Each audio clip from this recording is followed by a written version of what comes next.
Ayan, mga kameta! Kamusta kayo dyan? Kamusta kayo dyan, mga kameta? Ayan na naman, na ano na naman tayo na, whew! Na ano tayo, pagod tayo na, yung mga alam, halala, nawala, nabulol na ako. Alam niyo, kahapon hanggang anong oras, nagme-message pa ako, ay nako. Ganyan talaga pong mga teacher duties. Kung may mga pasaway, kailangan mag-ayos, kailangan mag-reply, kailangan mag ayan na. So, sorry na, teacher duties come first. Of course, yung aming obligasyon sa mga estudyante, vlogger comes fourth. Kasi meron pa tayong mga seryosong career, and then probably skincare comes third. So, by the way, thank you kay Dr. Romel Caballes dun sa inyong advice, Doc. Napakabait yung Doc na yun. I don't do yung mga skincare ganun masyado. Usually talagang, alam mo naman, Baguio Boy, Ilocano, ayun natin gumastos. At saka umasa lang tayo sa vegetables. Pero, medyo zadi na tayo. Medyo hindi na katulad dati. So, minsan may mga black, anong tawag dyan? I don't even know the terms. Whatever. Yung black spot na gano'n, yung gano'n. Okay. So, I just had to ask questions. So, thank you very much again kay Doc Caballes. Gusto ko yan si Doc Caballes sa Ortigas yan if you wanna go to him. Kasi mabait siya, hindi siya yung mga salesman style. Uy, bulin mo to, gawin mo to. Parati sinasabi niya, ay, ito lang kailangan mong gawin, ito lang kailangan mong gawin. Hindi kailangan masyadong mahal. So, parati may mga recommendation siya. Tapos, ang tanong ko, anong pinakamura? Tapos, yung second, dun sa mga mura, anong pinaka-okay? Ayan, mabait yan na, ano. Gusto ko yung mga ganyan, Doc, eh. Kasi yung iba, wala eh. Yung wala, operator eh. Operator sila. Gusto lang nila ibenta sa yung product. Okay naman, wala ka naman masyado na. Di, bilhin mo to para mas magiging Brad Pitt ka. Mas maganda naman ako kay Brad Pitt. Hindi, ganyan gawin na para kang maging, The Rock, mga ganun. Anong ginalaman ni The Rock sa skin, mga gano'n, di ba? Hindi scammer. Yung dami kasing scammer, guys. Tsaka kanina, nag-usap kami ni Doc Romel. Sabi ko, mag-vlog ka na rin. Kasi nanonood siya sa atin, eh. Sabi ko, mag-vlog ka na rin. Para explain mo sa tao yung skincare, yung mga ganyang bagay. Kasi, people care about these things. Yung explain mo, at saka explain mo in a nice way na ma-appreciate ng tao, tapos hindi lang yung perahan. Talagang for healthcare, for well-being, healthy lifestyle, guro-guro, gano'n. Kaya medyo napatagal tayo kanina. Ngayon lang ako nag-lunch. Can you believe that? Nag-lunch lang ako ngayon. Immediately, paggising, trabaho, speech, Marcos, etc. And then, yan, back to back again. So, ngayon lang ako nakapag-lunch. Hindi naman ako pumapayat masyado, hindi rin tayo masyadong tumataba. Pero, okay naman, sakto lang. Yeah, blackheads tawag dyan. See, I don't even know those things. Kasi hindi ako masyadong concerned noon nung feeling bata pa ako. Pero ngayon na matanda na, zaddy mode na, medyo nagpa-freckles na, nagsaspots na gano'n. Parang, sige na nga na, kaya naman nakikita tayo dito sa YouTube. Sana, baka na naman tayo, bubulin na naman tayo. So, might as well. Kaya thank you kay Doc, di ba? And mag-vlogger ka na, Doc. Alam mo na. Alam na this. Alright. Okay. So, anong pag-usapan natin, no? Kasi na skincare tuloy tayo. Baka mamaya pasukan pa natin yung skincare. Thank you very much to my sponsors for my night cream, for my day cream, for my BTS. Sabi na, pag itong nilagay mo, maging kamukha mo si BTS. Ganun pa sa ako parang, hindi mas cute ako doon. I'm sorry, man. I'm sorry. No. I know they're cool guys and hindi sila zaddy, but I'm sorry, man. No thanks. Hindi BTS ang habol ko. Alright? Nagdating sa maybe they have better skin, but anyway. Okay. But, mas zaddy eh. No, anyway. Sana tayo.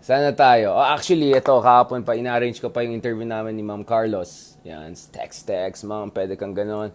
And next week kasi transition na and all less. Kasi new administration's coming in. So mukhang hindi na pwede next week. But hopefully guys, soon mag-interview kami ni Ma'am Clarita Carlos para pag-usapan namin itong mga international security issues, yung position ng incoming administration sa foreign policy, sa China, sa Russia, etc. At abangan yan. Kasi guys, alam niyo naman, medyo Robin Padilla, channeling Robin Padilla here. Agawid ak eh. Kahit ka agawid. Okay. So, yon. So, abangan nyo yan, guys, ha. Dito, ano yan? Shades yan, shades.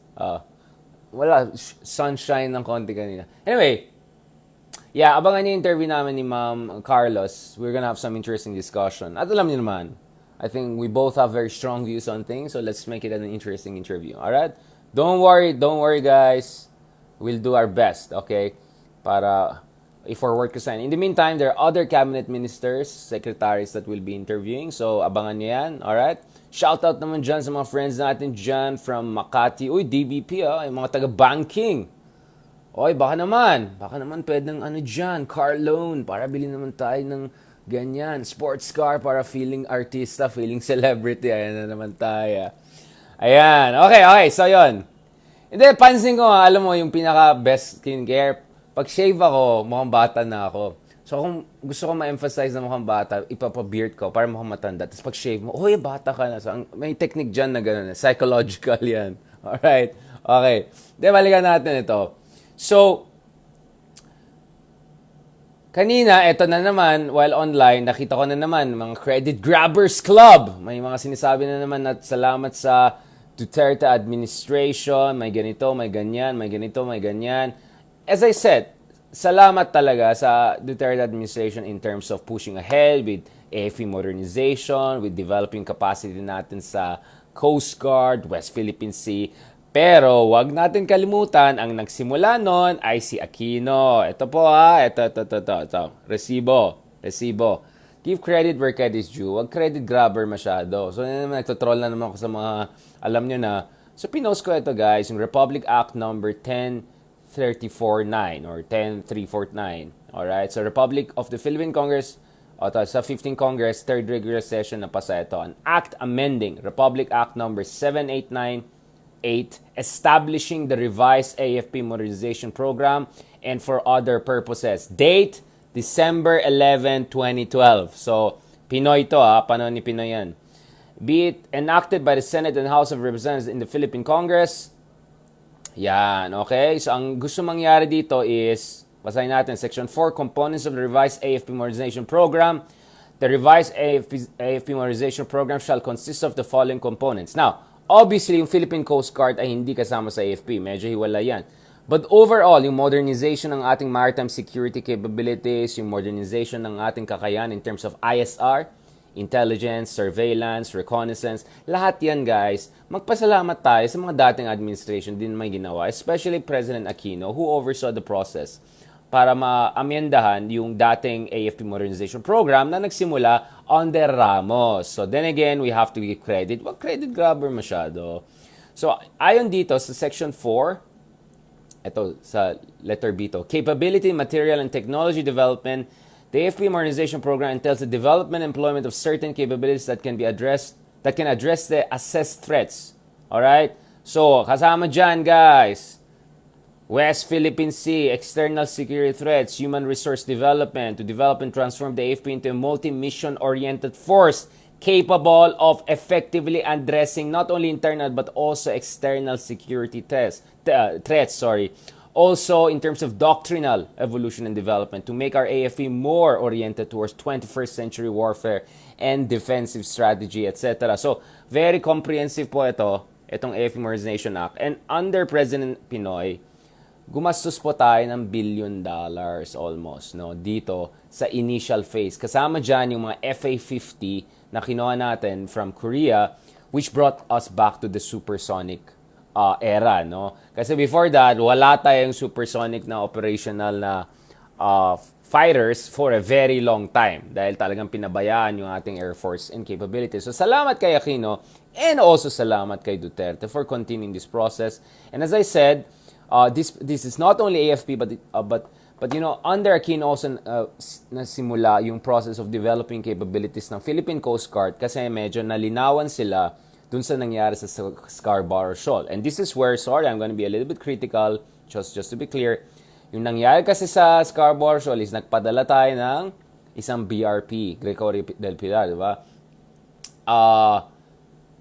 Di ba si Goyo yan? Di ba yun yung hot-headed? Anyway, Di ba? Okay, suddenly I realized that. Anyway, kasi ang nangyari, nung pinadala natin ng warship, ang tawag dyan Grey Hall. Kasi warships are more gray, right? White Hall yung Coast Guard. Nung pinadala natin yan, para paalisin yung mga Chinese fishermen na illegally nandyan nagpo-poach, yung mga clams, mga ganun sa Panatag Shoal, yung China may excuse na.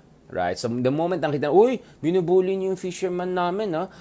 Malakas, defensean namin, kawawa naman yung fisherman namin. Kaya yung China nagpadala ng maraming barko doon sa Panatag Shoal, wala, na-outmatch tayo. In military, ang term dyan is escalation dominance. Ang idea is dyan is when you're dealing with the bully, you don't escalate it higher because you know that the more violent it gets, the bully has more advantage over you. So you want to keep the tension at a minimum level where you can still manage it and win the game. And that is why, guys, to avoid this escalation domination spiral, with China, what we should have done, and hindi naman kasalanan ni Aquino din yan kasi he didn't inherit a proper Coast Guard, a proper military, etc. Kaya nga inaayos niya, almost a year in pa lang, 2011-10 pa lang, inaayos na nila yan. Kaya 2012, meron na tayong batas na yan, is because kung sana may Coast Guard tayo na matino, Coast Guard na sana pinadala natin, so hindi ma-escalate yung situation and we could have treated it as a civilian law enforcement issue. Kaya after yung Scarborough Shoal na yan, Aquino did a number of things. One is, he became more and more open. Kasama din dyan yung ginawa ni Trillanes na backdoor, etc. na hindi gumana. Okay, niloko tayo dun eh. Sa China, yung niloko tayo ng China dun eh.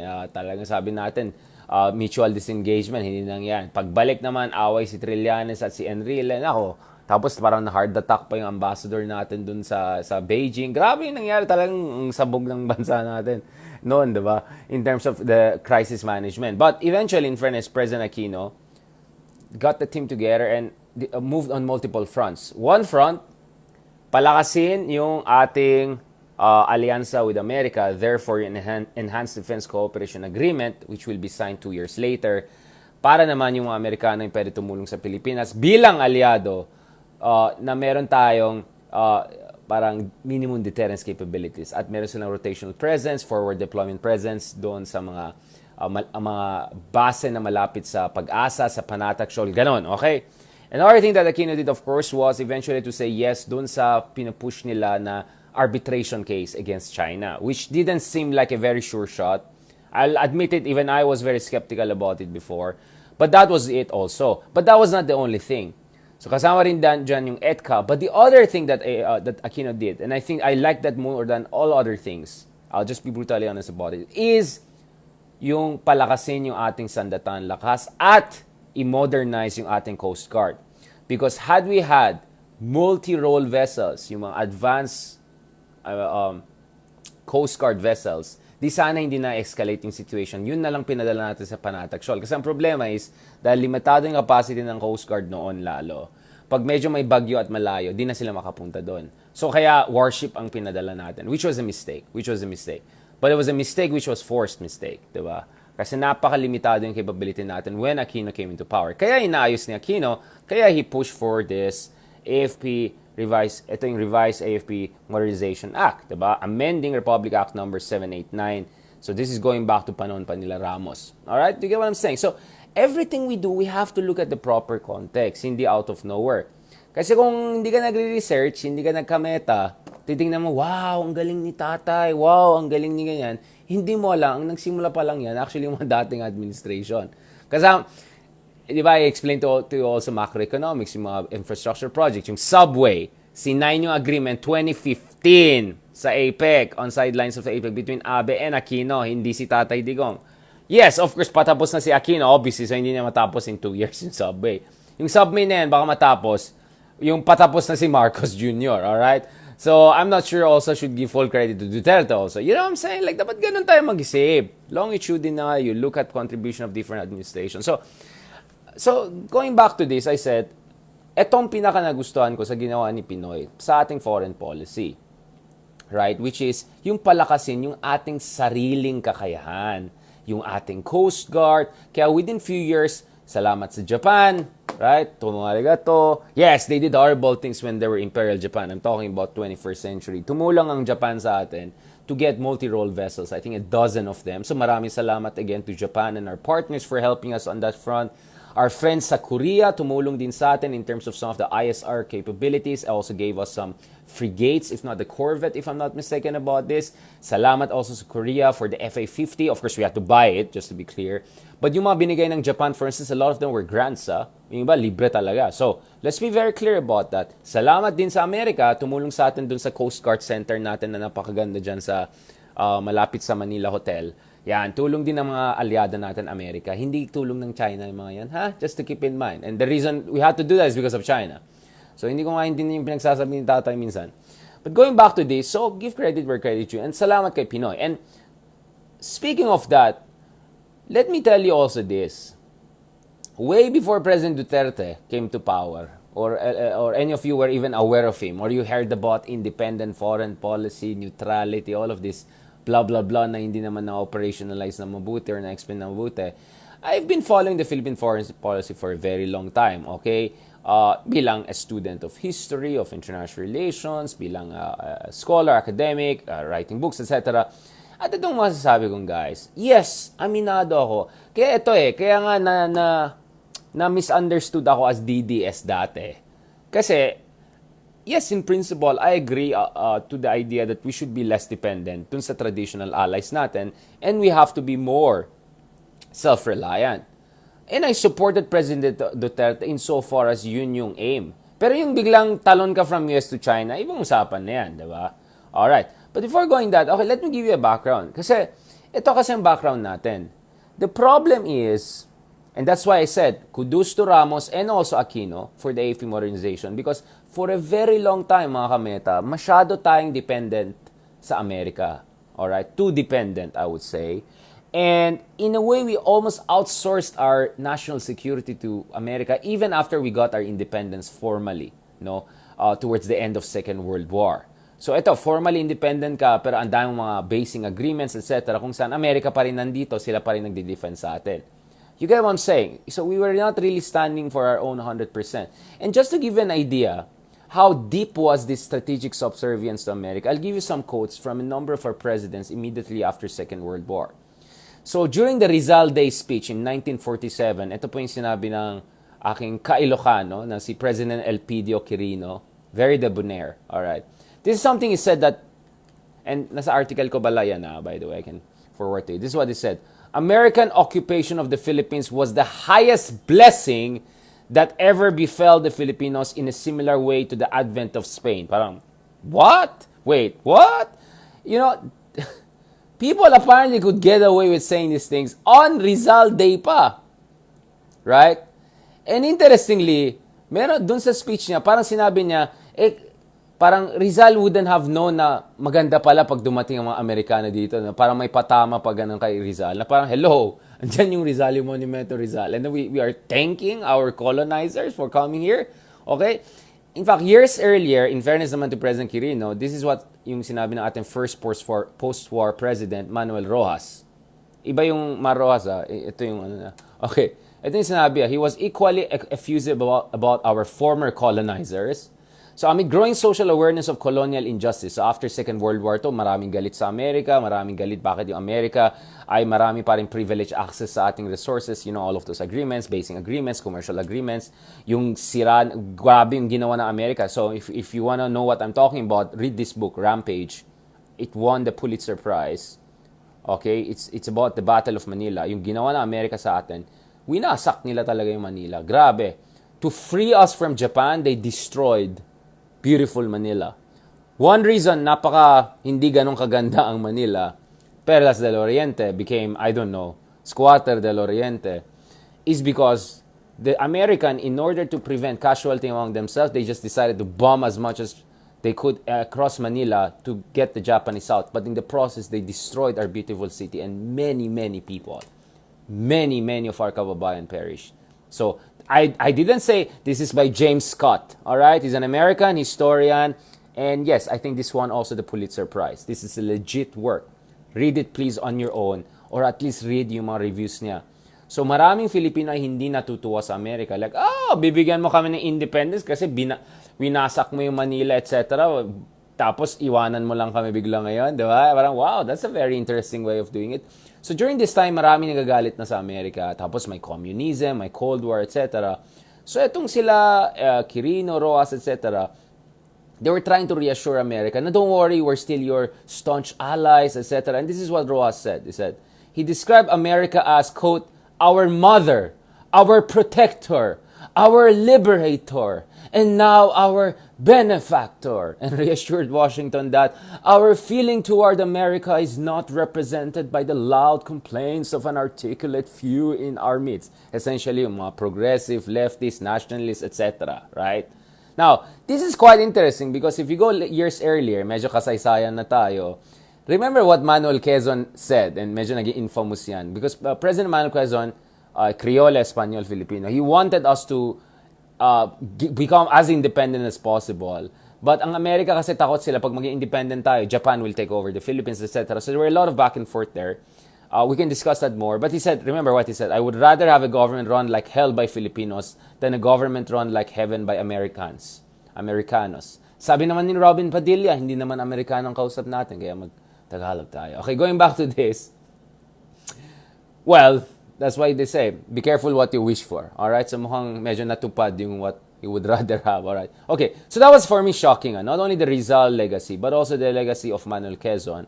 He was not perfect, but he wanted Philippines to be as independent possible, and of course, he wanted to be the Supremo. And if you know, of course, alam niyo yung kasaysayan, Manuel Quezon was among those who fought against Spanish occupation, and to a certain degree, also the American occupation. Alright? Now, and this is where papasok yung isang tao na binabasa ko for a very long time. Ito yung dati nating senador na si Claro M. Recto. Now, I know some things about him from people like Manong Frankie, God bless his soul, he passed away early this year, who naabutan niya itong mga tao na to. Kasi Manong Frankie was, 95 years old or something like that. So, naabutan niya itong mga tao na to. I think na-interview niya, pati si Magsaysay, etc. So, nag-usap kami ni Mang Frankie about these things, about these people. Kasi naabutan niya eh. But anyway, speaking of Clara M. Recto, ito yung term niya. Ang term niya dun sa ganyang foreign policy is mendicant foreign policy. Parang, Sir, tulungan mo kami. Sir, ano mo ibigay mo sa akin? Sir, ganito, ganun. Alright? So, ito yung sinasabi ni Clara M. Recto noon. Mendicant daw. In a particularly eloquent speech before the Nationalista Party. Alright? Ito yung dating nationalista. Hindi ko na alam ngayon. Ito yung lamentation niya. The weaklings, the sycophants, and the mendicants who to extricate the nation from misery, they have brought about, surrendered the political sovereignty and economic independence of the Philippines to exploiters and oppressors. Ulitin ko, ito yung sinabi niya. The weaklings, the sycophants, and the mendicants. Yung mga tulungan mo kami, thank you. Ito yung mga to extricate the nation from misery dahil sa damage ng Second World War. Ang ginawa nila, halos na-surrender nila yung political sovereignty and economic independence natin sa exploiters and oppressors natin. And this is what's interesting. So, a few 6-7 years ago, I wrote a piece for Foreign Affairs magazine on Aquino. It was not very flattering. I'm sure they were not very happy about what I wrote there because I talk about yung mga shortcomings towards the end, etc. Kasama rin yata yung mamasa pa rin sinama. 2015 yata to eh. So nasama na yata. Or 2014. Anyway, and I realized, ako yung first Filipino since Benigno Aquino Jr. na nagsulat pala for Foreign Affairs magazine, which is, again, hindi ako nagyabang, but I was like shocked. I was looking like, sino bang ibang mga Filipino na nagsulat ito? And Foreign Affairs magazine is the most influential magazine in international affairs. Alright? Yung mga nagsusulat dito ay Richard Nixon, President Biden, Obama, mga ganun level. Alright? Kissinger, Huntington, all of these classics. Alright? Anyway, so sabi ko, okay, basahin ko nga itong sinulat ni Aquino. I didn't know much about Ninoy. No? So I said, basahin natin. Mahusay ba? Medyo mahusay yung sulat niya. Basahin niyo yan, ha? Yung parang title ng book niya, parang What Went Wrong with the Philippines, something like that. No? So very critical siya. 1968 yata yung article, yeah. Ito yung sinabi niya, ang concern niya sa Philippines is not only that we're too dependent on America, ang concern din niya is hindi tayo klaro sa sarili natin identidad. Ito yung sinabi niya, Filipinos are bewildered about their identity. So he fretted about how Filipinos ended up as Asian people who are not Asian in the eyes of their fellow Asians because they see us as, I don't know, Latinos of Asia, American boys or whatever. And at the same time, we're not Western in the eyes of the West. Obviously, Americans, Europeans don't consider us as one of them. So parang, kaya ang tawag niya sa Pilipinas ay bewildered. We're a bewildered nation about our identity.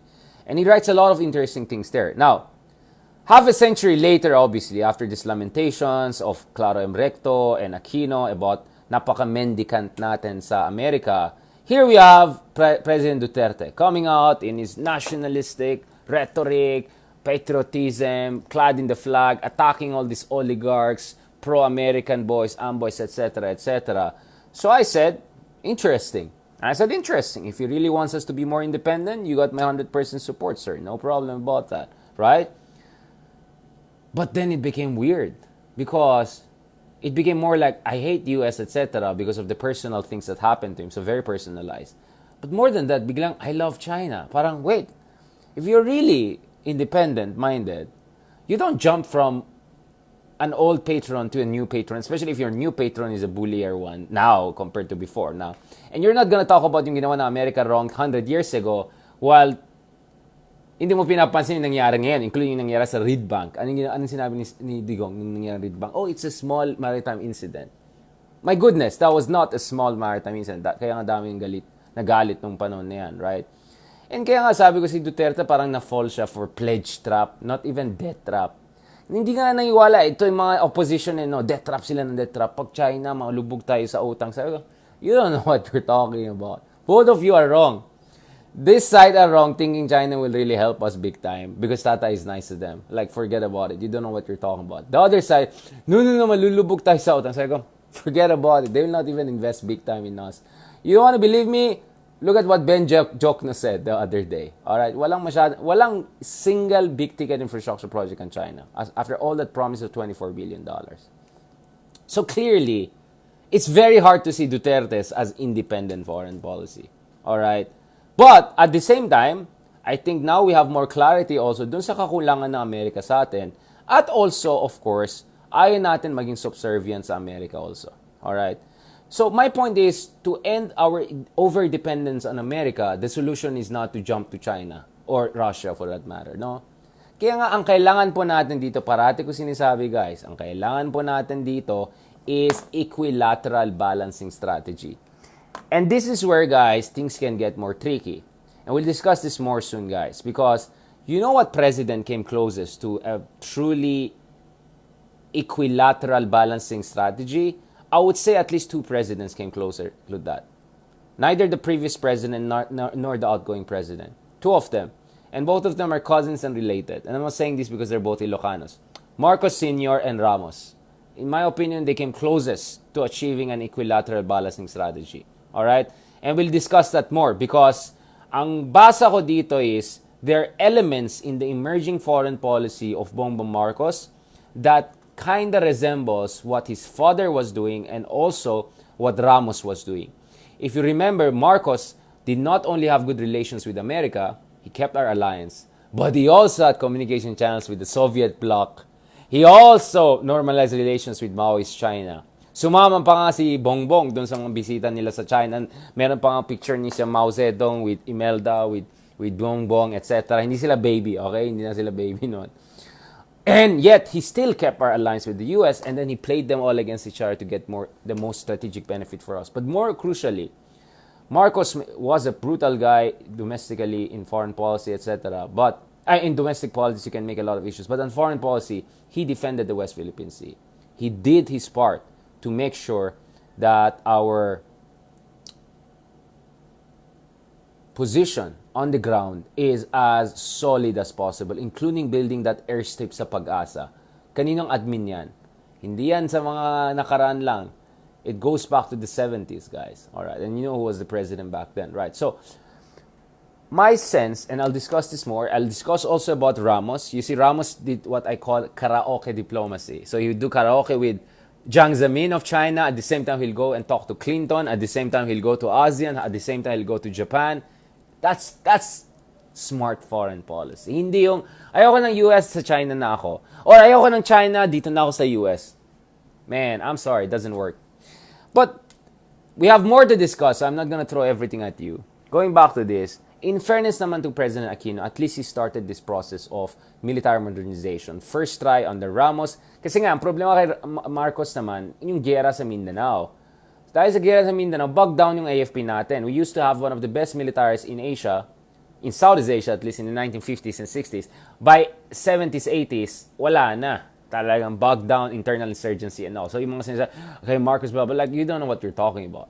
Kaya kailangan din natin tapusin yung giyera sa Mindanao. So thank you again kay Aquino and also kay President Duterte. Kasi malaking contribution ng dalawang presidente na yan dun sa BARM at the peace process in Mindanao. So in fairness, due credit to both President Duterte and also Aquino. But tayo hindi maging ganun. Yeah, like, why can't we be like that? Why can't we give credit to multiple presidents? Right? Or credit you? Why can't we also criticize the presidents we chose? Yun nga ang problema ko patriotism before fanaticism.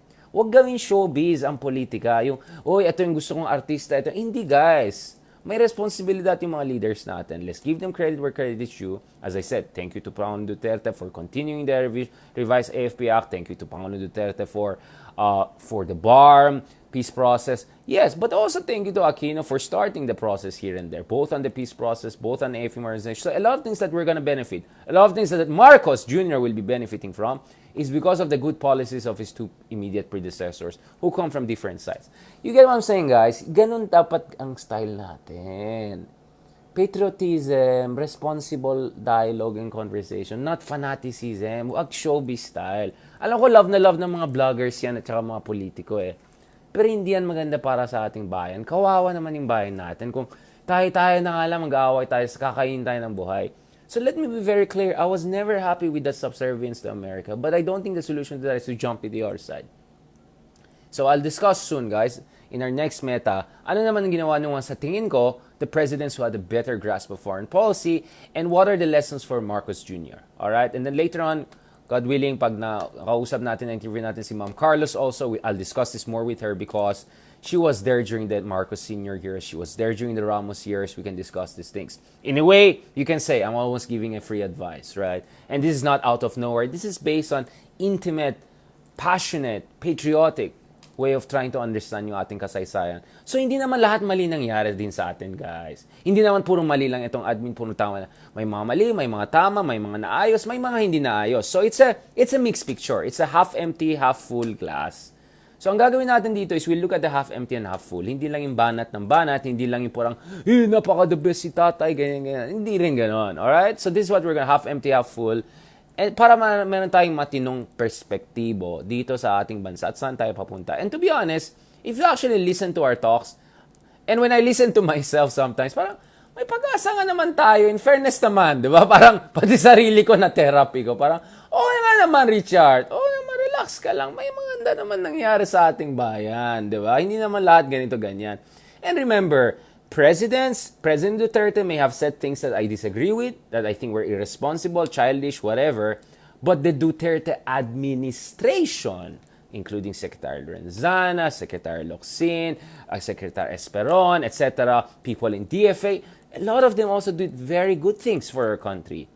So sometimes you also have to separate yung rhetoric at mistakes of a president from what the whole administration has accomplished. Because sometimes, kasi teamwork din yan Parang ganito yan, parang sa football. There are times maybe Ronaldo, Messi, whoever don't play best. But if the whole team works best, still the team will win. Maybe that was not the day when Ronaldo was his best or Messi was his best. But that was a day that Real Madrid was able to win or Barcelona was able to win. You get what I'm saying? Of course, sana comes a day both yung president and the whole team are good at the same level, high level. And sana yung ating taong bayan, pag fina-follow yung ating foreign policy, may pagmamahal sa bayan at patriotic, wag fanatic. Right? Citizenship, not showbiz-ship. Right? Yun ang responsible citizenship, hindi marites showbiz ang dapat approach natin dito. Okay? Especially sa mga bagay ukol sa ating sovereignty, yung foreign policy natin, yung sovereign rights natin sa West Philippine Sea. Wag natin i-vlogger, trash vlogger, etc. Yan. So as you see, we're trying to have a most balanced way of approaching this because we want to understand anong mga options for the incoming administration under Marcos Jr. and what he can do. Alright? Okay. Salamat. Thank you very much. I know there's so much more to discuss, but kailangan natin bumalik sa mga ating mga responsibilidad. So again, Republic Act number 10349. Alright? Pakibasa yan. Basa. Alright? And if you're interested, 2010 pa lang, ito yung sinulat ko, The Poverty of Philippine Foreign Policy together with Dr. Bello. Alright? So noon pa lang, critical na ako sa over-reliance natin sa US. But I don't think the solution is also yung love, love, love for the other side. No? You have to find the proper equilateral balancing strategy. Okay? Now, we'll discuss more of this soon. Napansin ko, kung binigla ko lahat yan, I don't know, tapos may mga team late, may mga team live, mahirap na. So, thank you very much sa mga friends natin, our mites from Australia, yung mga hindi sumama sa atin, sa mga later Meta 3 natin. Thank you naman dyan sa mga friends natin from Quezon City, from Metro Manila, naimbag ng gabi sa mga kapsat natin dyan sa North, maayong, paano ba yung magandang gabi sa Bisaya? Alright, okay. And then sa mga friends natin sa Mindanao, more brothers and sisters natin, wassalamualaikum. Dun sa mga friends din natin sa Khalij, sa Gitnang Silangan, sa United Arab Emirates, Bahrain, wassalamualaikum. Thank you very much for watching us. Teşekkür to our friends from Turkey, friends from Europe. Ay, mga Europe, kamusta mga dyan? Morning pa yata. Medyo 10 a.m. yata ngayon sa Europe, diba? Oh, well, depende. If it's London, siguro mga 11, 12 sa medyo lunchtime na dyan sa Western Europe, sa mga Germany, France, mga ganun. Alright, salamat. Thank you for joining us. Thank you also dun sa mga friends natin from California, San Diego, marami tayong friends dyan, sa Canada, marami tayong friends, Toronto, Vancouver, Alberta, how do you say that? Alberta, ginawa kong parang Espanyol, Alberta, Okay, thank you. Thank you naman ulit kay Brav Pitt. The name is Brav Pitt. The name is James Bond. The name is Brav Pitt. Yan, dapat ganoon. Thank you naman dyan kay Brav Pitt. Balance lang tayo kay Mary, Odessa, Gandeza. Thank you kay Mia, Fresnido. Thank you kay Ja, Brillantes. Uy, ganda ng parang si Director Brillantes. Thank you sa iyo. Thank you sa mga regulars natin, kay Ange. Thank you dun sa mga Team Tambay and Team Libre. Thanks kay Jocelyn. Lomberio. Thank you kay Mitch. Ito si Mitch, galante yan, mabait yan. Yan ang mga gusto mong kasama kung gusto niyo mag-Team Libre, alright? Yan ang pa-orderin nyo ng Starbucks. Tapos stay kayo dun sa best spot ng 4 hours.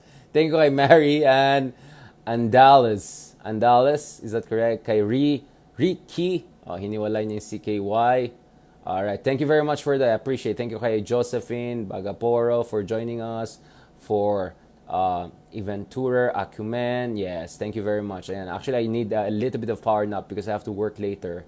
Medyo late tayo natulog. Konti lang tulog natin kanina. Ayan na, teacher duties. Alam mo na, des. Hindi ako nagreklamo, I'm just saying, yan ang problema kung marami kang commitment sabay. And you're responsible, so you want to do it all. So maybe I have to do a little bit of power nap, then back to work again. Salamat kay Eugene. Yes. Salamat kay Jo. Ayan. Thank you na pala ako. Doon na tayo sa baba. Yan. GSW. Ano yung GSW? Golden State Warriors. Ayan na naman tayo. Si Nixon. Ayan si Nixon Corpus. Favorite natin yan. Yan ang parating, partisan ka. Basta wala lang, si tatay ang the best. Tatay ang best president in the solar system. Tatay ang nag-save sa ganun. Ay, partisan ka. Dapat sabihin mo talaga si tatay ang the best. Diba? Tapos talano. Tapos ganyan. Alright. Okay. Salamat kay Kate, Abalos. Yun, no?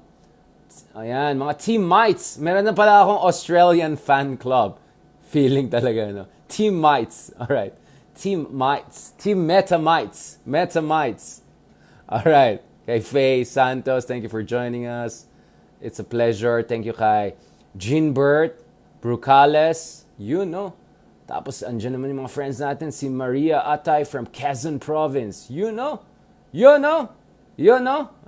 Thank you ulit ako sa kay Doc Caballes doon sa skincare tips natin dahil hindi na tayo bata. Alam mo dati yung medyo bata-bata ka pa, yung kahit di ka na mag-wash ng face mo, tulog ka na, pagising mo, fresh ka pa rin. Wala na, hindi na ganun. Kailangan talaga na may konting medyo konting ligo. Damihan yung ligo. Twice a day, thrice a day. Grabe yung mga na-comment, sir, wag ka maligo masyado. Para naman. Grabe! Yan, si Fanny Miguel. Thank you very much. Yes, for your support and kindness. Ayan na. Ayan na. May mga tanong ba kayo dyan? May mga tanong tayo dyan kanina eh. Nagtanong ano ba yan? Si Tata Asong. Yung ba yung parang Tata Company? Yung ba yan?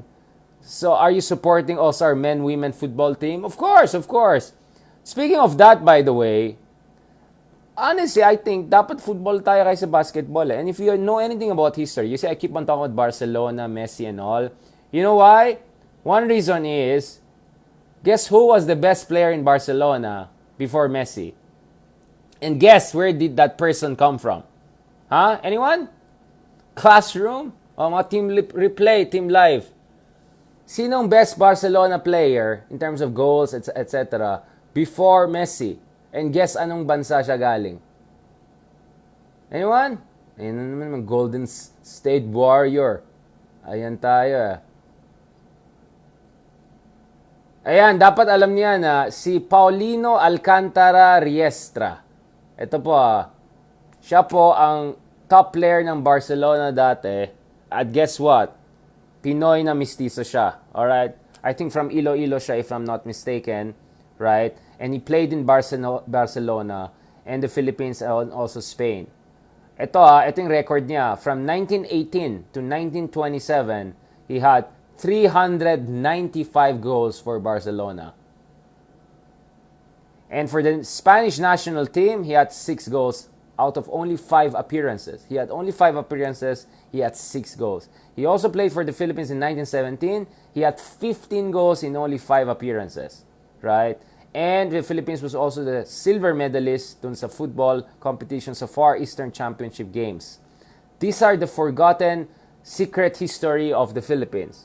We had the best Barcelona player before Messi. Right? And taga-Pilipinas yan. Alright? So, and the good thing with football is you don't need to be 6'7", 6'8", 6'10", whatever. You get what I'm saying? So, Alcantara was born in Concepcion, Iloilo. Alright? Yung nanay niya, Ilongga.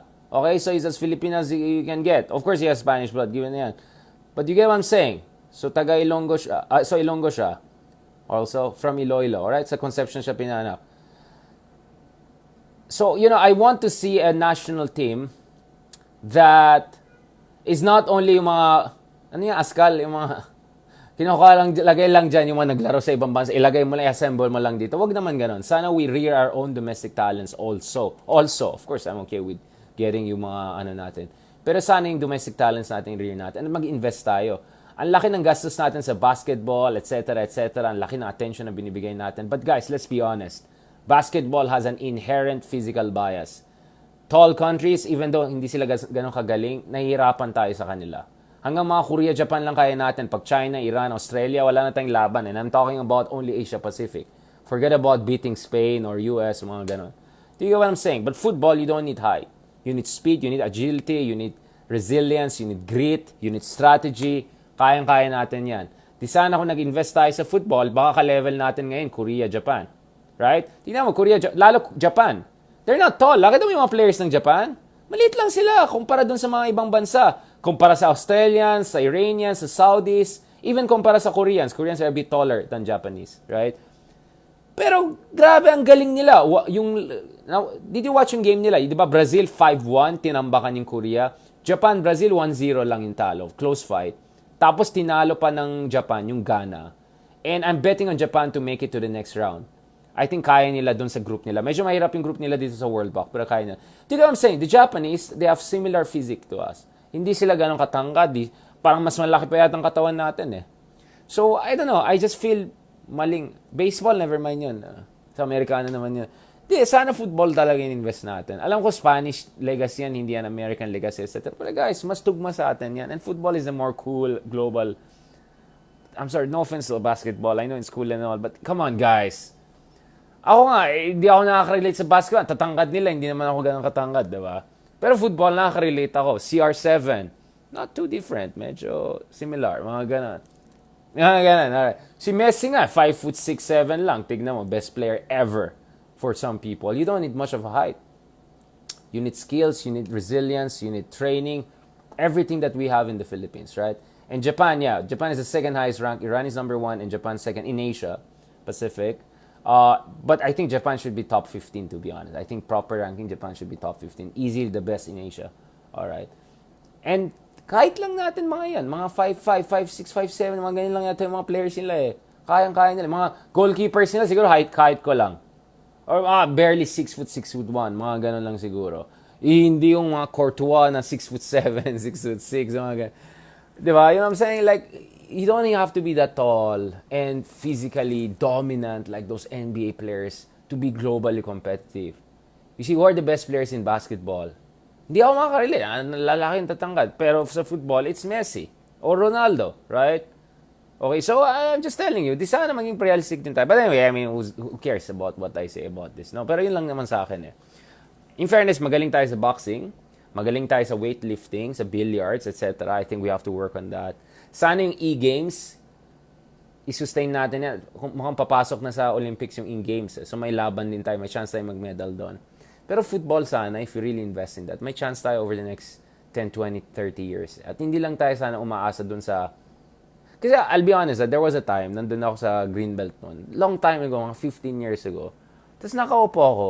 Tapos may dalawang parang foreigner nag-uusap. As in, parang nag-uusap sila. I think, no, they were not speaking Spanish. They were speaking English. Pero foreign, pagtingin ko, tapos biglang askal pala sila. Parang sabi ko, ilang years to na sa Pilipinas, you know? Of course, I have no right to, kasi, alam mo na, I'm mestizo and all that. But the point is, sana rear yung domestic talent also, right?